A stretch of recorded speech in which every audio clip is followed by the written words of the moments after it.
Hello, everybody, and welcome to the next episode of the Impact Podcast. My name's Jeff, and I'm your host, and welcome to another exciting episode. As you can see, we are continuing to change our setup here and ironing out our studio setup. We don't have Mike with us today. He's out with his family on a day off, but we do have a special guest today joining us. I want to introduce you guys to one of our other talented team member on the social media team. Welcome to the podcast, Chris Kaiser. How are you doing, man? I'm doing good, Jeff. How are you doing? I'm doing well, thanks. So just so you guys know, if you actually hear me just saying Kaiser, you now know who I'm referring to. We do have another Chris that works for us, and we call him Chris. So because he was here before Kaiser was here. So it just is a differentiating thing. So anyhow, how's it going, man? What's going on? Yeah, I can't complain. I mean, the name thing works out because that's what people call me outside of work anyway. So Yeah, yeah. I'm glad that we were able to kind of figure that out pretty quickly here once you started working for us. yeah, exactly. And then sometimes Um, I forget to introduce my first name. Sometimes I introduce people. It's Kaiser. That's just who I yeah, am. People go like, "Hey, is that your first name, your last name?" So we just have that weird, awkward conversation. I totally get it. Some people when they get to know me a little bit more, I always introduce myself as J Jeff, or they see my Gmail account as J Jeff Welsh, and it's a long story without boring you. Essentially, I used to work for a company, and one of the executives, his name was Jeff. So they differentiated the executive from the measly design guy as J Jeff. So Exactly, definitely. good to have nicknames. Good to have nicknames. Oh yeah. Well, so just to let you guys know, Kaiser is on our social team. He's the other talented team member that works with us here with Allie, who's on a couple of different episodes back. And Kaiser isn't in the same office area as us. He lives in California. Where exactly are you at, Kaiser? So I'm in Cypress, California, maybe about 15 minutes away from Disneyland. 15 minutes, that close. Depending on California, Southern California, always depending on traffic. Yeah, exactly. How often do you go to Disneyland? Just like LA, I usually try to avoid that area. I don't blame you. That sounds like the typical response from anybody who lives close to anything. I grew up next to DC, and people were like, "Oh, do you go there all the time?" I'm like, "No, I don't go to DC at all because I grew up near there." Yeah, especially when I have like friends come from out of state, they're always like, hey, like, let's go to LA. And I was like, there are way better places we can go. And then you actually have an idea what Southern California is, not just LA. Yeah, yeah. I think the first time I ever went to California, I went to San Francisco, and everybody who did not grow up there envisions it as basically San Diego. I Yeah, think the beach and all that stuff, but it is what it is. exactly. Yeah. So let's dive in, and let's first of all let's give everybody a little bit more insight of exactly who you are, how long you've been with Impact, and what's your role in your position here at the company. Perfect. Well, I'm Kaiser. I've been with Impact. I think I've either hit a year or I'm close to it. I've been with Impact. I've honestly had a great time since day one, since meeting the original Chris. So yeah, I love the company and love what we do. And here I do the PPC and then also email. So email campaigns and email automation. And then now we're also dabbling in meta ads too as well. So kind of a little bit of everything. That's awesome. That's awesome. Well, I think just like I was telling our audience, for those of you that did actually watch 2 episodes ago when Allie was on, we have a special setup here because we're a very small boutique agency. We have a very small team, but we have very talented people on the team. And with the social team, the way that it works is pretty much both of our members can do everything, but each of you like to specialize in your own certain areas. So again, you handle the PPC side of things, and those other items that you had mentioned, and Allie handles the meta stuff. But there are moments like this week when Allie's off, where you have to dive in. Have you had any moments this week where while Allie's away on vacation where you've had to dive into some meta stuff and shift gears? It's all been kind of just really basic stuff. So it's a matter of a client just had kind of just bad information on a deal he was running, and we had to pause a certain ad until we can kind of get it recreated and redefined. But other than that, everything else is pretty straightforward. I mean, she did a great job of handling everything before she left. So I didn't have, so I don't go like, hey, what the heck is happening today? Or I'm banging my head against the wall. I can't figure something out. So she definitely set me up for success while she's away. That's awesome. I know Allie's been with us for quite some time, and she works really hard. She's been on the opposite side when people have the other team members have gone away on vacation or whatever, and she's been left in a bad setup. And anyhow, those people are no longer with us, so she gets how important it is and wants to leave, the team in good condition so that our clients can be reassured that things are they're in good hands while somebody is away, and hopefully ideally the clients don't even really realize that their main rep is gone. Exactly. I think I was going to touch on that second point. Yeah, they just have no clue. Even if Allie lets them know, like in a monthly meeting, hey, I'm going to be gone. But if day to day, if people don't even know that she is gone, that's exactly what we want, and that's what she wanted. And I think she did it pretty well. Yeah, that's awesome. That's awesome. So let's rather than continuing to talk about Allie and that stuff, let's move into some of the actual Google PPC stuff. Like, this is an area that we have been doing for quite some time now, a few years. It's not something that we originally had offered as a service because we were setting ourselves up for other things first. We were getting the web design development stuff under control. We've been doing Facebook or Meta ads for a long time at this point. But let's just kind of give our audience an idea what exact, just pretending that they don't know anything about Google PPC. What exactly is Google PPC, and what are some of the things that we do for our clients? Yeah. So Google PPC is pretty much you're targeting certain keywords that potential buyers or users are going to be looking for or searching for actively. The idea is you want to just create the most relevant ad that you can put in front of them that makes more sense to them. And within Google, there's so many different customizations, things you can do, and you can go target your end goal, your end user, your end buyer. And that's kind of just something that I've always kind of prided myself on. And PPC is, for the most part, we just don't want to waste people's money either, right? We want to send positive traffic. We want to have people convert, whether it's lead generation or it's e-commerce, which a lot of our clients are e-commerce based. So we just wanted to drive the most, as many sales or most valuable traffic as we can for them. And that's done through Google PPC, whether it's like search or Performance Max. Those are two of the primary campaigns we use. Those are just kind of more conversion based. Not too much of the brand awareness, but not saying that we would never do, but it's just kind of the two areas that we can just kind of convert at the highest, essentially.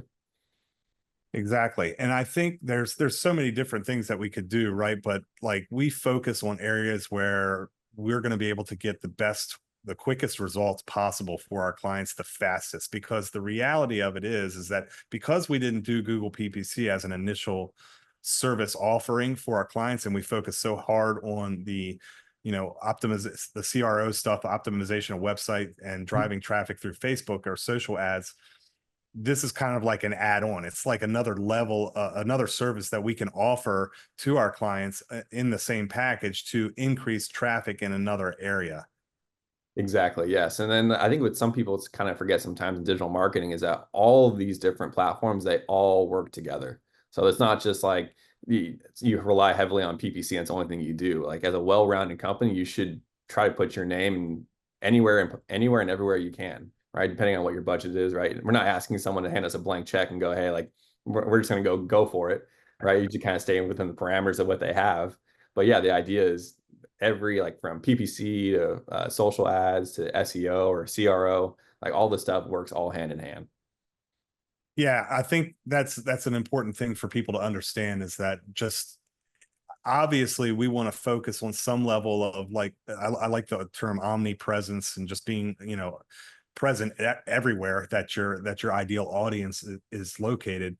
But I like to look at our service and the things that we do for our clients in various levels. Like, we like to get them to a certain point where, well, first of all, we don't really take on clients until they're at a certain level with their e-commerce store, their offer, or their event, whatever it may be. They have got to have a proven product or service that is already out there in the marketplace that's converting, and they're already doing X amount in sales, right? Like, we don't want to take on somebody that's brand new. No, I mean that itself presents all kinds of different challenges, and even beyond marketing, it involves like a business savvy person as a client too as well. So you just don't want someone that's running at a red and Mhm. they wholeheartedly believe in their product, but like the marketplace is kind of telling us something different. So yeah, it's just kind of yeah, we want just a proven client, a proven product, like whether they know anything about marketing or they have some knowledge. That's usually kind of a cherry on top. But yeah, we want someone that's proven. Absolutely. So we've worked with clients that have come in and they're just startups and stuff, but a lot of times they don't like you just pointed out, and I'm glad you pointed that out, is the marketplace is going to determine the success of your business. Like if you've actually created something that there's a need that's solving a problem, or people want. Right. And then once we actually, so we bring in a client that has all of that stuff, right? We bring them in, and the first thing we like to do is typically we work with the CRO stuff, which if you guys want to learn more about the conversion rate optimization, you need to watch a couple episodes back with Mike Hudgens. We go deep dive into that. We're not going to get into that too much here. And then next, we like, once we know that the site is optimized, then we drive traffic through meta ads first. Typically, I mean, it's not always the case, but typically that's where we start. And then we dive in with the PPC stuff. How much of a difference is it when you see us add that additional service, like the things that you're doing for our clients, get for the results that our clients are getting? Usually, for the most part, we've seen clients just as soon as I activate or turn a campaign on, it usually just kickstarts it, and it usually just takes off running. For the most part, it's really just getting them on the platform. There's a couple clients that like as soon as we just put them on it, regardless of whatever, I could just put crappy ads up and they've run and they'd still convert. Like the hardest challenge is getting people on it, and then also kind of to help them understand what Google PPC encompasses too as well. So you just don't want someone that has a kind of offlandish or or the wrong idea of what PPC is going to do for them. But the Mhm. idea is just get them on there and then just show the results. Results kind of speak for themselves. Like I can talk about strategy. We can go dive into the details of every little campaign, everything running. But if the results are there, you really just you can't argue with it. Yeah, essentially it's like pouring gas on the fire, right? Like we already know what's happening, but I don't want people to get the wrong idea too. When you're just like, oh, we could turn on crappy ads and just turn it on, they're going to get results. There's way more to it, right, than just turning ads on. Oh yeah, there's all kinds of different things, and usually that's what we kind of find out in our kickoff or onboarding meetings. Is we usually just try and find as many details as possible, right? For their Mhm. if we're talking about geo targeting, if they want to target certain states or certain cities and things like that, kind of audience targeting too as well. Like usually we ask them like who's their ideal customer and client base, and kind of just mold it from there. But yeah, there's a lot more than going into just like putting in headlines and putting in descriptions and then kind of hit activate. So let's go over that a little bit first. So let's kind of go over well, actually, I don't want to dive into that. We'll go into that in a minute. I want to talk about the ad campaign process, but like, how many different customizations and things do we have to do? Is every client like this is the same? Is it the same process for every single client, or depending on the industry, the niche, or whatever the client is doing, do we have to customize things differently for everybody? Yeah, usually I kind of start off. I always like clients that have had run PPC or Google Ads before or in a prior, whether it's with us in a previous contract or even just in a prior relationship with a different agency. I always just like kind of take a look at like historical data and kind of see what other people have done, right? Because the worst thing we could do is if we go start a campaign for them and then it's literally what a past agency did. So we're just literally just recreating what someone else did. So I usually like take a look at, and I'll take a look at whatever window they have. If they have a full year, that's the best. If not, as you try to aim for like 60, 90 days and kind of get an idea. But yeah, I usually kind of start there and kind of pick it apart and see what actually worked well for them or what didn't. So I know what to like not even try to go recreate or whatever. And then that's kind of starts there. And then I start diving into keyword research, take a look at audiences, geo-targeting, things like that.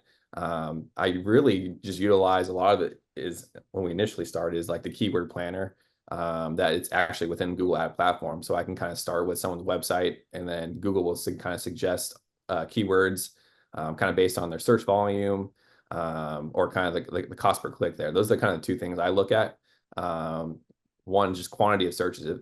If there aren't that many searches, I feel like that cost per click is going to skyrocket, or it's just not going to bring relevant traffic. So yeah, there's kind of a couple things I kind of run down, but for the most part, I treat every client, and I have the same process with every single client we turn on. Usually when it comes to customizations, there's literally anything we can go do. You can change up certain headlines, you can change up descriptions, you can change up keywords, even down to like graphic content. If we need to swap out static images for GIFs or video content, there's literally everything you can go do. And then, yeah, I think there's just more customization than you have in like meta ads, things like that. And you can kind of really dive into who's actually converting on your website through the campaigns. So usually when we get clients that come to us, and not always, sometimes they've already done PPC work, or they've worked with other agencies and now they're just switching agencies, whatever. I mean, is it pretty obvious when you actually go to look in at what they've done in the past? Like, is it obvious on some different areas that you can like get some quick results for them, or do you have to like kind of dig in a little bit before you're able to find areas that are going to be work better for the client? For the most part, it's usually pretty easy stuff that I kind of go in and kind of correct. Not too often do I have to actually kind of dive in and kind of see, like, very rarely have I opened an account and said like, wow, this is everything I would have done. And I go, now I really got to go figure out a way to kind of optimize these or make these campaigns better. For the most part, it's really it's just putting as much information as you possibly can into the system itself. And usually kind of where usually I see the biggest like corrections is like in the ads themselves. Like some people just don't have the company logo set up in the account. So now it's that when you search in Google, let's say you're searching for like plasticware, whatever reason, and at first ad comes up and it's just a gray circle. Yeah. Like just that, like simple stuff like that, it just doesn't bring validation to that company. And kind of, for me, when I look at something like that, it's just not thorough either. It's like someone messed it up or dropped the ball somewhere, and just kind of just bringing that validation of this company is this for real? The products are guaranteed, just based on just the first impression, essentially. So it's really come down, like, it's just really simple things that I think some people just kind of bypass just to like get the ads going. And then we can kind of go from there. But yeah, very rarely do I open an account and then I have to like really, now I'm looking into analytics. I'm looking into outside of the platform itself, trying to find like ways to improve it. So the most part, yeah, it's usually pretty easy stuff that we go through. That's really interesting to hear you say that, because in my head, I'm thinking, and I'm trying to remember to ask you the right thing. I'm thinking this is just like my conversation with Mike a couple episodes back with the CRO stuff, right? Like, usually it's just a matter of, like, when a company gets to a certain point and they're just like, all right, we're not growing in this area anymore, we got to make a change, whatever. It just a lot of times, from my experience and myself included, when you're doing a certain task for so long, you tend to end up having blinders on and not be able to find the obvious. And so Mike always points out, I've talked to him so many times about this, like I know what he says. He's like, usually the first thing I can recommend to the client is the sticky add to cart button. And you've heard him say that like a million times, right? Like, and there's a list of those things that he recommends, and we know are going to be quick wins for the client. And quick wins for the client is an important thing, because we want them to have confidence with who they just invested in, because they don't really know us yet. They just have come to us as a client, and we've promised them a certain thing, and we've got to prove our points. It sounds as though like the same thing in your area, in your realm, right? You can go in and find some quick wins pretty quickly. Yeah, it's usually right off the get-go. So like even before we sign on a client, usually I try to request like either a read access or just a basic level access to their account. And if I can't get that, I'll use Google has also a kind of a side site that you can see other people's ads that are active. And then you can also see pause ones that were running in the past. And I don't even need access to it. And right off the bat, I can usually tell just off a couple ads of what I need to go do just based off that, right? If they're running like dynamic search ads, which I think Google should be getting rid of here in a little bit. Like I know that that campaign may or may not be doing well. I know that the cost per click is going to be extremely low, just because you're letting Google essentially pick your ad for you. So it's simple things like that, and I can kind of go in. Or even like we had a current client of ours, he didn't even know there was a second ad account running, and I just happened to figure it out just based on the verification. And of course, then he goes in like, yeah, I didn't know about that, and now I Oh, have to jeez. now I have to scold someone. So it's little things like that, and then he had no idea he was kind of just bleeding money in a different account. So it's a little things like that you can just kind of go find. Yeah, and that's a good thing for the client, right? Because then they get excited that, oh my gosh, they really do know their stuff. They found something that was costing me money and is now going to save me money. We're fixing things. These guys know their stuff, so it's super important. I mean, I think these quick wins, which we focus on a lot before we get too deep in the campaigns, are really an important thing because it allows us to be able to get the client more exposure quickly, right? Oh yeah, I mean, like I said, as soon as you turn it on, there's usually results, right? And if there isn't, usually if there's not quick results within a week or maybe 2 weeks, then now I'm going to go start in and go and start tinkering, essentially go change up certain keywords and take a look at with the data that we do have, the 2 weeks of things that I've done, and then kind of just keep it moving from there. But yeah, like Google PPC it's such a way to get, like you said, quick wins, right? SEO takes months to go do. You can go get instant stuff with meta ads, but I think PPC is just one of the quickest and easiest things to do with once you have the knowledge of what you're doing. Yeah, it's just an easy way to just kind of convert. Awesome, awesome. Well, let's talk. I didn't want to get distracted because we were on a roll there, but let's actually talk about the ad campaign process. Like, let's go through this. I'll let you guide this because, to be quite honest, I don't do any of that work, and you're the one that knows it the best. Let's talk about how we go through the process with a new client.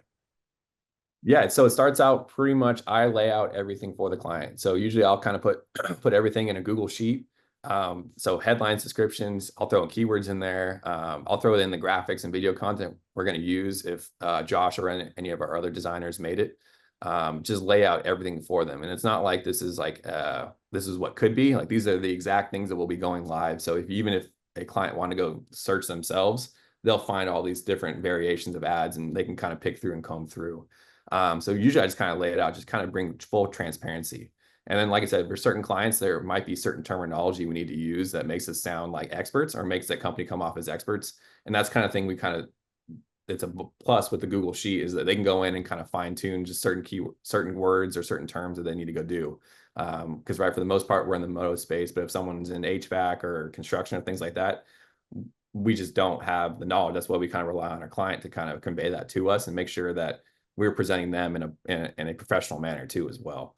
And then yeah, so after that's all kind of done, then we kind of go into kind of more like keyword research. So kind of trying to find as many relevant terms, depending on what their budget is, right? What we can go spend on, and if there's even search volume for it, right? If there's certain terms that only have 100 searches in a month, for the most part, that's like not going to be beneficial to a client, regardless. Now, that's something that it's like a new product or new item or something they really want to push. I'll let them know like, hey, like I'm just not seeing the volume, but I'm more than welcome. We can go try this for 2 weeks, or if we want to push it for a month, there's some things we can go do and try, right? And then we have the data to back it up. So it's not just me saying, it's not a client relying on just what I'm saying. Like the proof is in the pudding there. Yeah, I mean, I think that's a really valuable thing to be able to have that data that is showing where your successes are and the things that are working. I mean, do you feel like you need to go into these campaigns and stuff and do a lot of tweaking of various audiences and geo targeting and things of that nature to really kind of like amplify? Do you have to mess with that stuff a lot to amplify the audiences? It's usually more on audience-based stuff. Okay. The location or geo-targeting, it's usually kind of based on what the client wants to go do, right? If it's certain clients that we have, they want to stick to just their local area or just kind of their state. And then that's Hmm. totally fine to go do. But like I said, if you have $1,000, you can't expect to market to all of the United Hmm. States all the time, right? So then that's when we kind of pick and choose of like, hey, let the campaign run and kind of find the hot spots. And then if we find weaknesses or kind of areas where it's not highly converting, and that's same thing for audiences too as well. If audiences just aren't converting after a period of time that we're looking at, then we kind of just pause it and kind of move on and then kind of see what happens once that's paused and the performance goes up. then we kind of made a good pick there, a good choice. And then if if performance keeps plateauing for whatever reason, then we just keep going back and tinkering. And for the most part, I try to make small changes, right? Because if we just totally change an entire campaign, now you really have no idea what Yeah. made it go south or what gave it positive results. So it's usually kind of one step at a time there. Yeah. I mean, that again, all of these different areas that we work in are all very similar in how we operate. It's the same thing with Mike and Bijan and the CRO stuff, right? Like if they're going to go into a site and figure out, okay, how can I make conversions better on the product detail page? They don't want to go in and change 6 things. Right. They want to go in and change one, maybe two, but most likely one, and let it run for a week to see how it works. And if that's successful, then that cool, then you go and change something else. And I assume, like just like everything else too with the Google PPC, like if an area is not doing well, then you can just turn that one off, and the area that over here is doing well, really well, then maybe you can pour some more ad budget to that specific area, or test other areas depending on what the client wants, right? Yeah, exactly. And like I said, everything's results based. So I mean, if if I think a campaign is going to kill it and for the reason it doesn't, then that's something we have transition for and transition to and find where the weak points were essentially. Yeah. So for the most part, always be tinkering. And if something's not broken and it's continually working, I only make slight adjustments, and it's usually Yeah. about expanding like more of the keywords and trying to like it's essentially scale it without increasing the budget, so I can kind of go target more audiences. But like I said, if that's also another point too.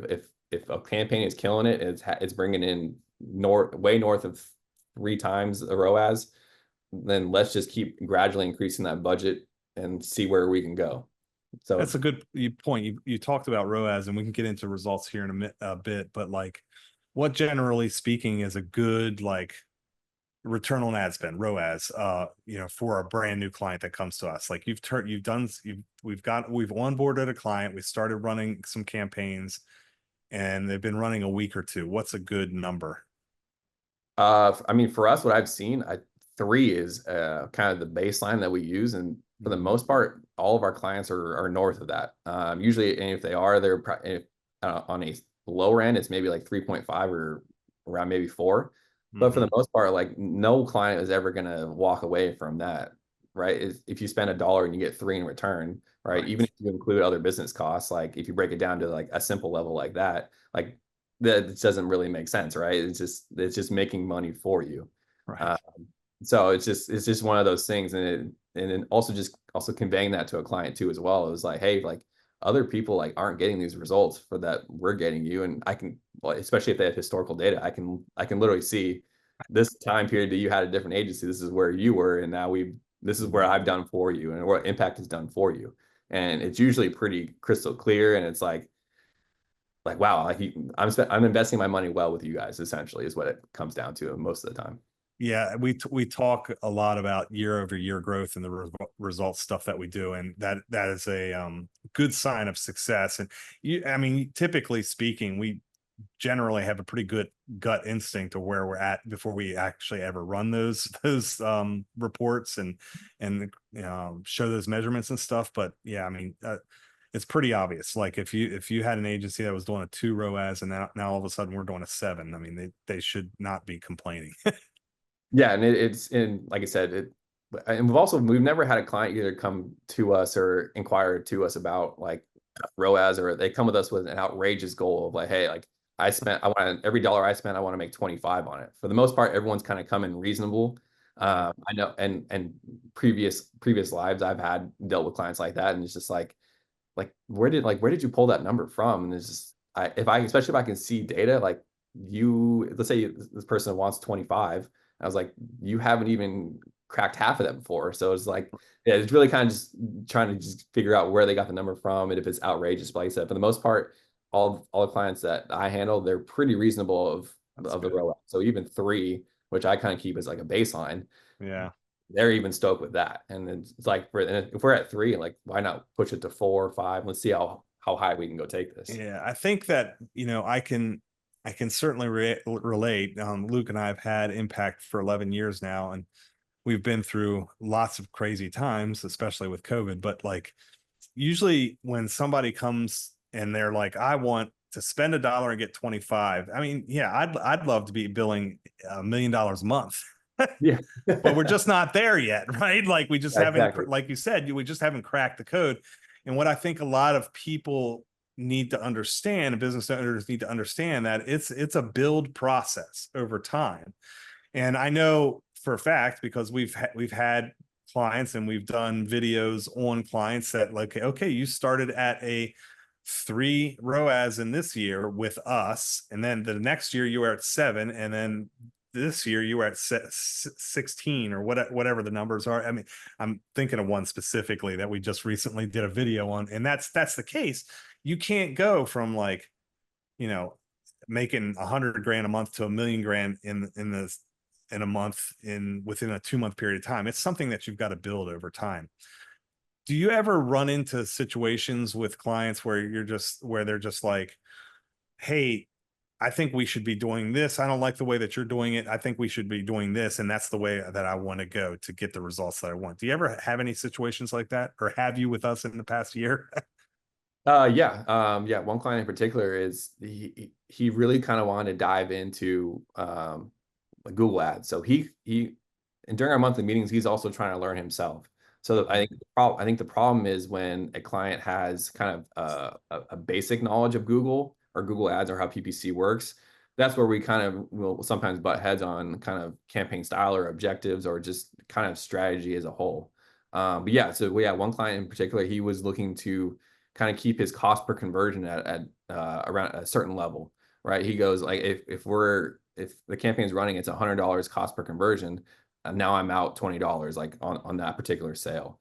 So he had a few ideas that he wanted to go try, and like I knocked a couple down, just like I just don't think one he had the budget for, and then another one, I think it kind of just like didn't make sense to me. And like usually, like I'm never just gonna say straight up no. Like usually, I kind of inquire and kind of ask questions, and usually I can kind of steer it to based on what they want into a campaign style, and I'll just kind of formulate it based on what they're telling me, right? If someone just doesn't have like the savvy, or especially in Google, if they just don't know what the acronyms are and what they're just chasing, then it seems like you're almost like a dog chasing your tail. Like you Right. eventually you might eventually you might get it. For the most part, you're just kind of spinning around in circles. So for him, yeah, it was really just kind of going out and testing things. And a couple of campaign ideas that he wanted to go try, I was on board with, and then I was like, let's go test it for a month, 2 months, and kind of see the results here. And I think the biggest thing was he was okay with doing that. Like in previous lives, I've had clients go like, hey, like this isn't working, find something else. And of course, well, then I'm going like, hey, this is what I'm going to try. This is what I'm looking at, where this is what the projections are. And if it doesn't meet those, then they go like, well, do you even know Google? Or like, do you even know what you're doing? It just kind of invites that negativity in. But for the most part, he was pretty open to trying things and trying to make the platform work. And of course, now we found a campaign and campaign style that works. And in the months that we're testing, he was maybe at like, I think maybe just touched 2 at the highest in terms of 2 times ROAS. And now we got him back up to over 8. Just finding a campaign that worked for him, and then he actually enjoys, and he's actually learning too as well. So yeah, there's always going to be a little back and forth, especially when things aren't going well in terms of a client's perspective. Yeah, I was just curious to hear your answer on that, because I know over the years, I mean, even long before I was an agency owner with Luke, like that's a difficult thing, right? Like when somebody has hired you to do a specific task for them, and then all of a sudden they start micromanaging you, like that's a sign that you just got to be a little bit careful on, because you just we know what's best to get the result that we're promising, right? And Yeah. so it's the wisest thing to do, to let us kind of do our job, because I'm not saying that we're perfect and it happens great every single time, because we're human, right? Like we do make mistakes, but the thing is, as long as we learn from those mistakes that were made and then make a logical decision and then move forward and try to do something different, that's all you can really ask for. And I'd say more times than not, we were usually pretty successful when it comes to that. But yeah, it's always tough when somebody's like, no, we want to do it this way. And well, we're gonna have some challenges here. Exactly. And it's like, especially when you talk to business owners, like there's a certain ego involved in being a business owner. You have to be confident in what you're doing. You have to be confident in yourself. And so I understand you're dealing with someone, an individual of that same personality. So it really comes down to how you convey that knowledge over to them. Like, you never want to talk down to a business owner, well, especially a Oh, for client sure. Yeah. paying for services, right? Yeah. Of course, then they go like, well, I'll put my 2 weeks in, or the contract's over, and we'll keep it moving, find someone else, right? It's usually kind of finding a way to convey the knowledge that you have. And if, like I said, if it doesn't have the knowledge, kind of break it down. So it's like you're speaking to someone that's green, doesn't know anything. So I didn't Mm-hmm. make sure they understand. And it's like, and sometimes when I get in these like monthly meetings with clients and something, I just kind of go. So I usually kind of try and stop myself when I go like, hey, like, does that make sense to you? Or are you following with me? Right. There's no Right. point in me going on like a 10-minute rant and they've checked out 2 minutes in. They're still talking, they're still trying to figure out what CPC means. And I'm already beyond that. And we're already moving to a different metric. So just trying to That, make sure that everyone's on the same page and we talk yeah. about Yeah. That's a really, tough thing to do sometimes, like, in the professionals that we are in all the different areas, that our team members have expertise in. Like, you could go off really easily talking about something and just completely lose the client. We want to be respectful of their time and not use, terms and phrases that are just not really jiving in. Now, of course, if they want to talk tech and they want to get deeper, by all means, we can definitely do that. But we just got to be careful in how we discuss those things with people, because we don't want to lose them. And we want to respect their time. Let's exactly. let's take a look at some of the results. Let's talk about some of the results. For those of you that have made it this far in the episode, and if you haven't seen, if you go to our website, you'll see that we post videos with results all the time. I mean, we are getting results on the daily that are worthy of creating a video or some form of content to share with folks. But let's talk about a couple of different ones here today. Do you want to bring up any specific situations that we can kind of give our audience an idea of some of the things that we could do? Yeah, definitely. I mean, I three right off the top. I think we had mentioned earlier with the cost per conversion goal. So Mhm. this particular client really wanted to get around $30 cost per conversion, right? And then, like I said, we were trying different campaign styles and the kind of different campaign objectives, trying to get them there. And we just happened to find one just collaboratively that actually worked for him. And then we actually now, I think we're below his goal. I think we're sitting at maybe $27. So we've even surpassed what he even wanted to go do. And now all of a sudden he has more confidence in Google. And then he's also bringing us additional clients on top of that too, as well. Cause now he gets it and Yeah. he's learning too as well. So yeah, just meeting cost per conversion goals, right? Especially where we are in the economy and in the world we're at, is like people Yeah. need to make money where they can and do it efficiently. So that was the easy one. And then another client of ours, I think I noted on earlier, as soon as her company went live with Google Ads, it just skyrocketed. It's really just about getting the exposure out there. And all of a sudden now she's like, well, now I can go buy no toys for me. Like, business is doing well. Like, I don't even need to work Fridays. And this is like perfect. I was like, we're helping you. The business is growing, and now she can go have some fun and not be grinding in work all day. I Uh, think that's a really important thing, not to cut you off, but that's a really important thing to kind of like highlight in this part of this episode is that, I mean, that's essentially what we do, right? We basically bring on businesses and help them scale. So Google PPC for this specific client was something that they hadn't done. We had this client for quite some time, and we were having success within Facebook ads. But then we had the opportunity to try to talk to them about, scaling up. Do you want to make more money? Of course, the answer is always yes. Well, we recommend that we do this. Can we just get, X amount of ad spend, whatever? And then boom, it's just like you said, it's more about exposure. Once you have something that is a product or service that's solving a product and need and is proven, it's just about getting it out there to as many people as possible. And I think a lot of times businesses just have a hard time swallowing the idea of spending more on ad spends, because if they may be spending, I don't know, 5,000 a month just in ad spend on Meta, now all of a sudden we're saying, oh well, we also want to do Google PPC too, and can you give us $3,000 over there? In their mind, they're like, oh my gosh, this is, now I'm spending $8,000 a month just in ads. That doesn't count your guys, costs to do the work. right. That's a hard that's a hard thing to kind of digest. And I know from experience from us too, like for sure, like I'm, being the financial guy here in the business, I got to make those decisions. But this specific client did well. What were we able to do for them when you launched the Google PPC stuff? I mean, the first like maybe 3 months, I almost kind of didn't believe the results. I mean, they were well over.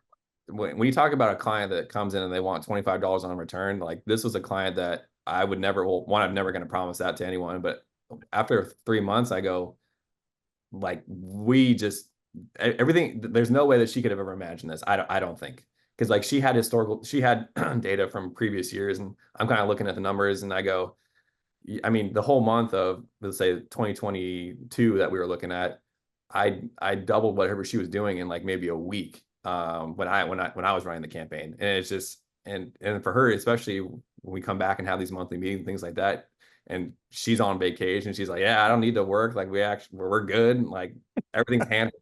So just like kind of hearing those success stories, right? We're not promising that we're going to scale your business so well that you can just take random vacations and do whatever, like you don't have to worry about your business. But for her, it's just like there's just one piece we could alleviate off her plate so she can go focus on the business side of running her company. And what type of ROAS are you, like, just ballpark? I don't know if you can, I know it's hard to remember exact numbers, but about how much do you think we were doing for her?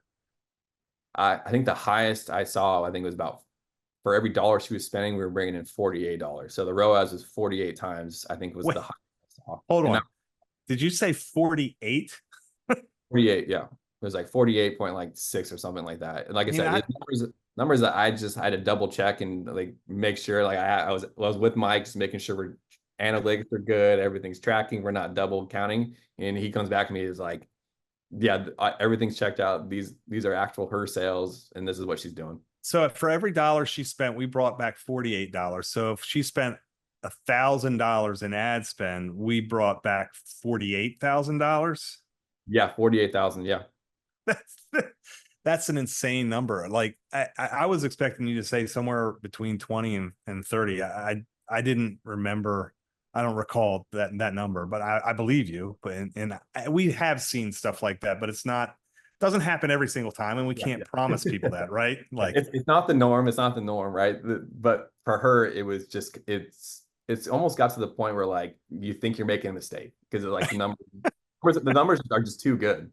And all of a sudden, no, like those are actual numbers, those are tried and true, and it reflects on her business too as well. She's like, hey, we saw during her like peak season, this is like, I've never seen something like this. And of course, now all of a sudden she's like in Google, and now she loves Google. And now she's like potentially like of working course, around with, who wouldn't? yeah, exactly. Like if we can bring that for you, like there's no way, like if we can. And I'm always asking her, like, hey, I get it, you have an off season and we're currently in it. But like, hey, when it comes close to the peak season, I'm looking to kind of let's just really see how far we can go, and push it. And Now, this specific client, I'm sorry, this yeah, specific, I'm just thinking of a story. So this specific client is a seasonal client, right? Like there's an off season and an on season. And without mentioning their name and stuff, I believe right now we're in their off season. Mhm. I know that the concept of still running ads during an off season, because their sales are going to dip, right? Like in theory, like they're going to dip because it's just not the time of year that people are buying her product. She was pretty nervous about continuing ads earlier this year through the off season, right? Oh yeah, she was on for both platforms, not just Google, also Facebook and too. And of course we can see that information too as well. But just the fact that she knows her business that well, and knows like, hey, like we're gonna throttle down or we're gonna pick it back up. But yeah, she was kind of nervous about keeping the similar spend. And of course we had the monthly meeting, and I go, hey, like, um, thank goodness that Chris sends analytic reports weekly, so she can kind of see the numbers too as well. She never, we started maybe throttled down a little bit, but for the most part, we kept the same amount of ad spend and still saw a greater return. Obviously, we're not going to go hit 48 in her off season. Otherwise, in her peak season, then we'd be in an insane level of sales for her. But we're still seeing, I mean, right now, I think in the 14-day I just looked, it's still a 6 point whatever ROAS.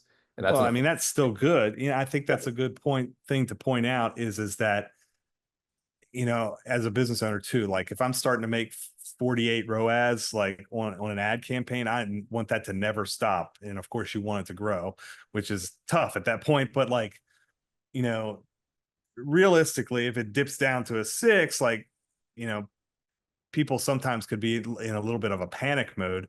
But the reality of it is that 6 is actually still pretty good.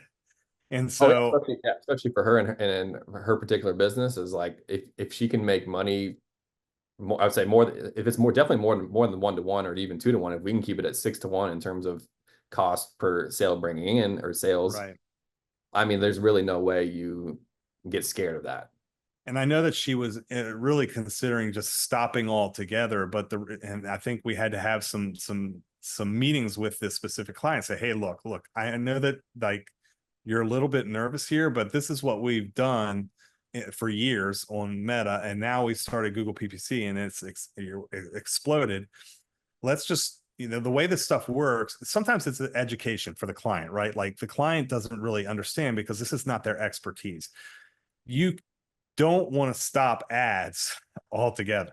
Like ideally, you want to just slow them down, scale back a little bit, because if nothing else, even if it's the slow season and they're not making as much as far as revenue goes, having that brand awareness and preparing for the busy season is so valuable and important, because people are going to have, if you stop altogether and then you start again at the end of the summer, you've lost 2 months of awareness in preparation for an opportunity that you could scale even more. So I Exactly. know, so I know that like right now it's July 11th. We're halfway through the summer already, which by the way, I think yesterday was your anniversary. Anyhow, Yeah. um, I we're getting close to the point of where summer's almost over, which when summer is over in our industry, all of a sudden we're going into fall. And then we're like, oh man, a lot of our clients have fall sport and fall activities. And then when we're thinking fall, we're thinking Black Friday, Christmas, right? Yeah.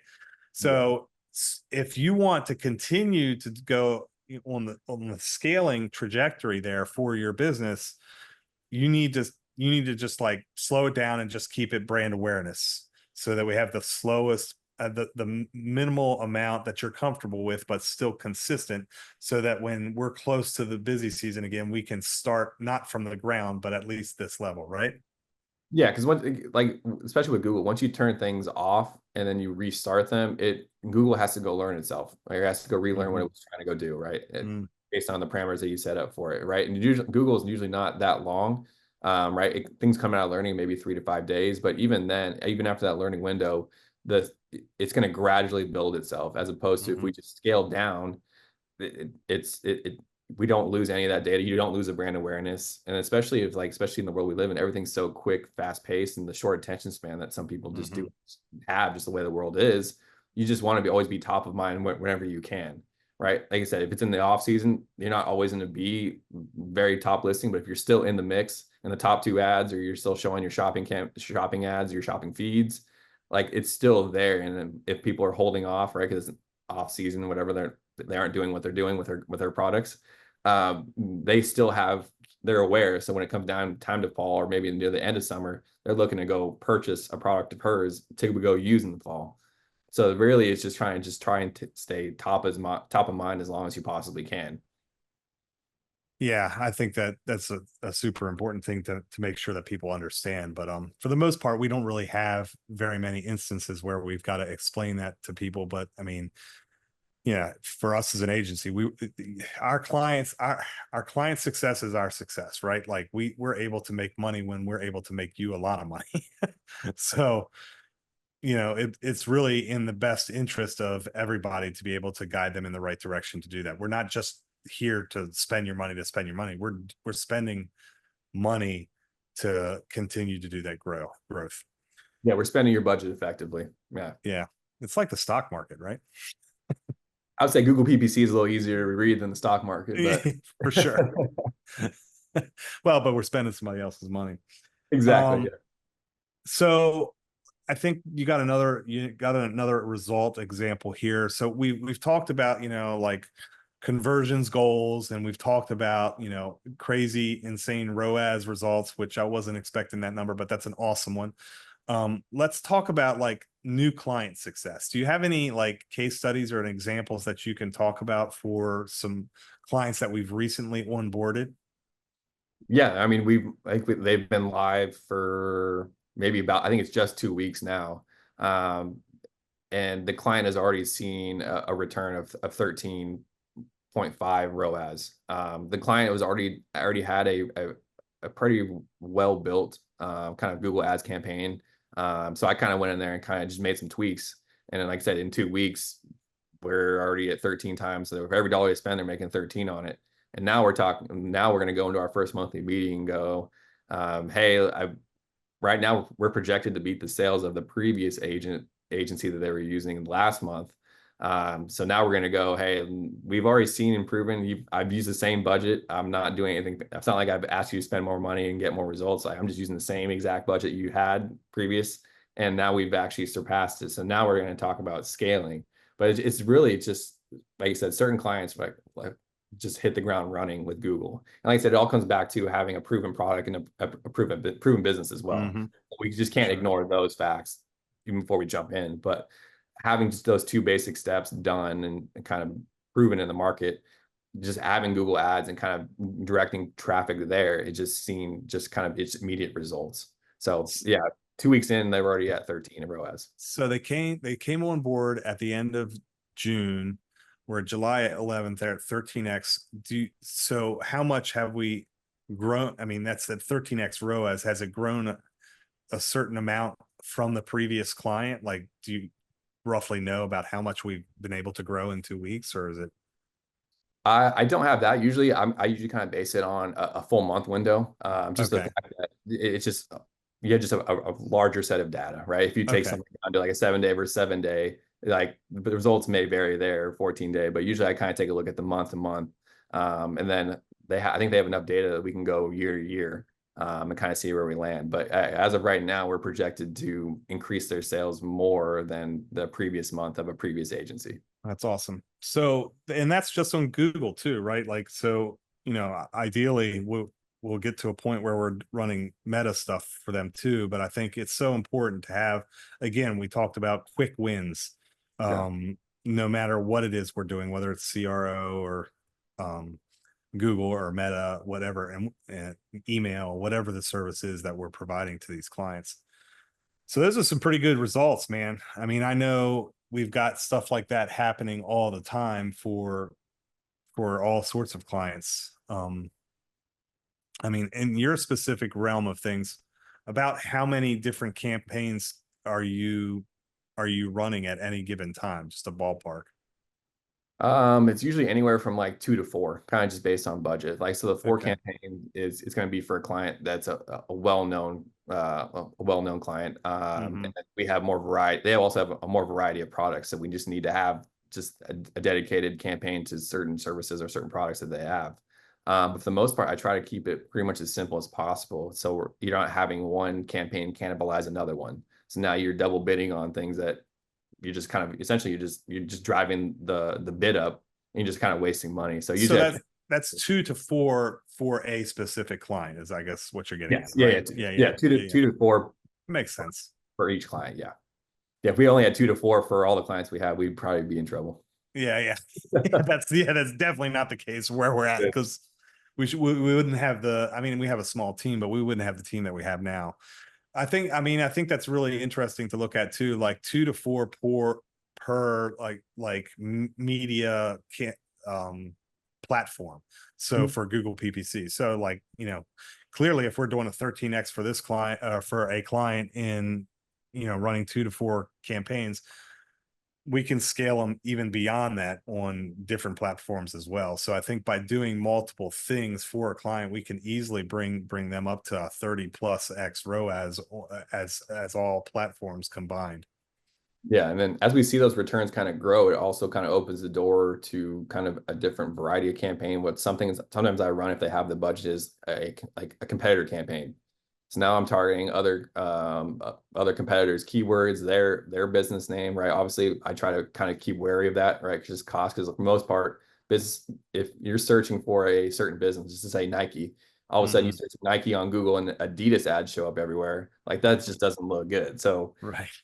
yeah, so there's certain things that we can go do and kind of ramp up, but yeah, it's just it's really fun to kind of go watch and see the results, right? Because I've like in previous lives, I've had campaigns that run and they just don't, and you're just banging your head against the wall trying to figure out, find an answer, find a solution, and then you have a client calling you like, hey, like what the heck is going on here? So it's really nice and it's really cool to see. And even outside of that, just like kind of success stories that we see, like a client that we talked about earlier. Now she's like, we made so much money, I can go buy a UTV or I can go buy some toys and things like that. It's just like simple things like that. You just know that we're just bringing not only just out, not even just Google PPC, just marketing services from Impakt as a whole. Mhm. It's just helping their business grow. Well, that's a good feeling, and that ultimately fits our vision and our mission as a company, right? Like we recently kind of calibrated here within the last year or so, but like it's our goal to be able to help 10,000 businesses in the next couple of years be able to scale and grow. And I think what I'm so grateful for, as is Luke as well, is the fact that we do have an extremely solid team on all fronts. There's not a single area that I have concerns for. And I'm not just saying that because we're recording right now, but like that is something that's super important for us to be able to all work together and be on the same page and drive towards that mission. We've got to have good results. And I Yeah. was just looking at a report with Chris, who we'll be having on our next episode. I mean, we've done a really good job this year in scaling up as far as like getting results for our clients and stuff. So I'm really proud of that. So good job.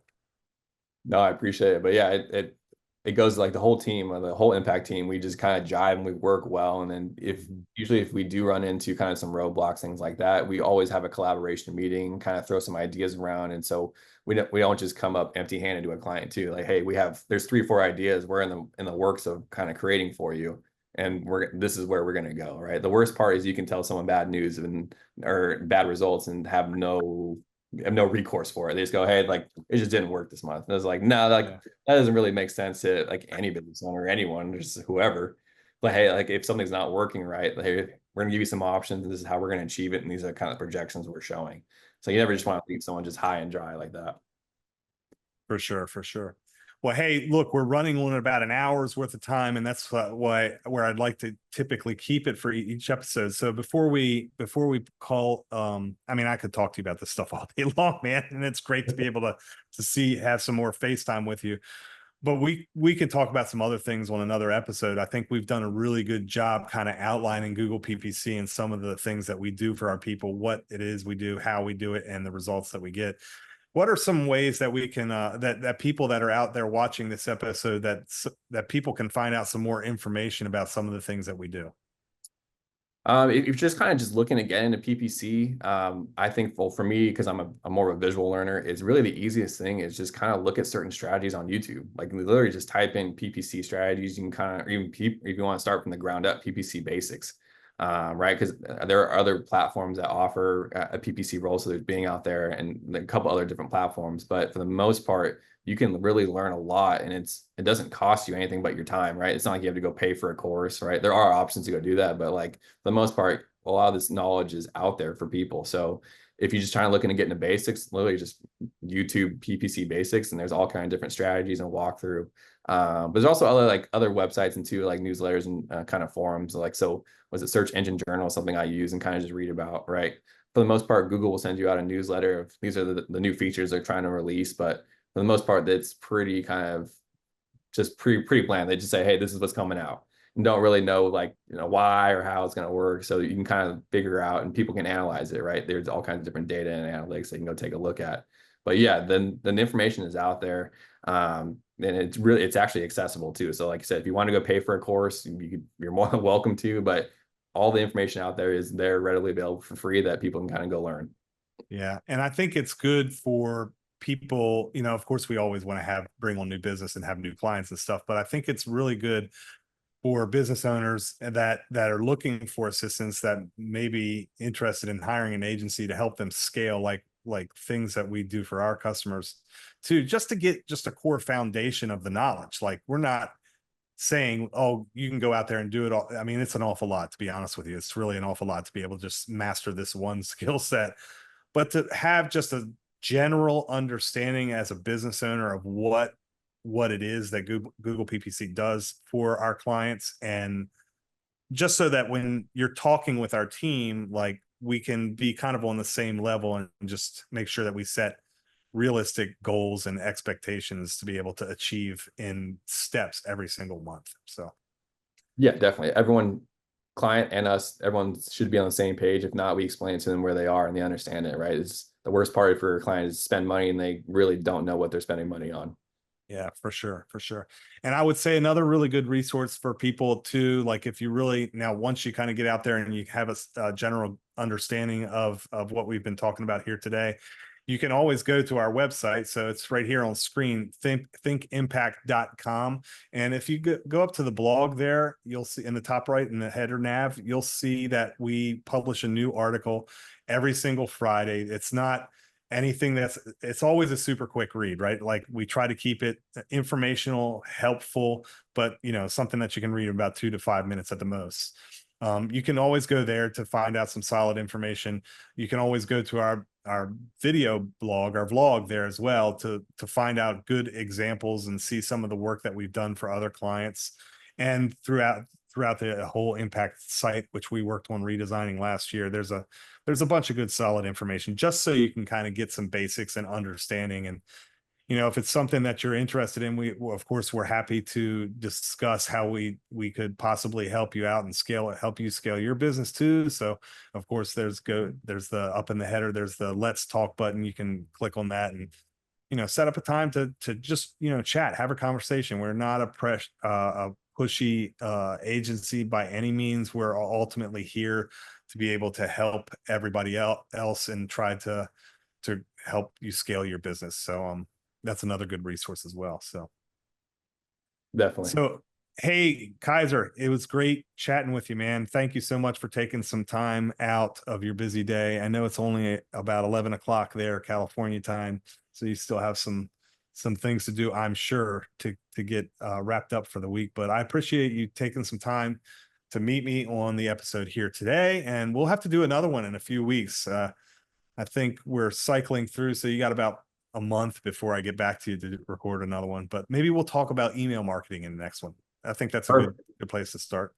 Oh yeah, that's always a fun topic too as well. But no, but Jeff, I appreciate it and appreciate the opportunity. Had it fun. It was a fun conversation. No worries, man. Well, thanks a lot, guys. We appreciate you joining us on this episode, and we'll see you in the next one. Take care. Have a good day.